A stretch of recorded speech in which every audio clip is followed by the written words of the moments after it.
Aleix Espargaró Villà is a Spanish Grand Prix motorcycle road racer. He competes in the MotoGP class for Aprilia Racing. He was Finnish FIM CEV International Championship winner of the Spanish 125 GP series in 2004.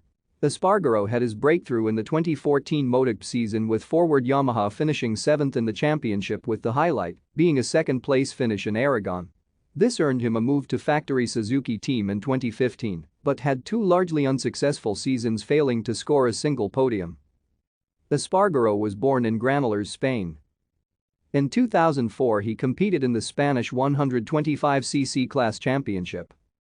In 2006, Espargaró moved to the 250cc class of Grand Prix Motorcycle World Championship Racing mid-season from the 125cc class.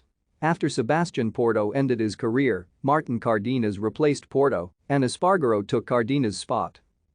For 2009, Espargaró was offered a deal with the Italian Campatella Racing team, but they withdrew, leaving him without a permanent ride, but had two substitute appearances at Assen and Sachsenring for the Balatonring team.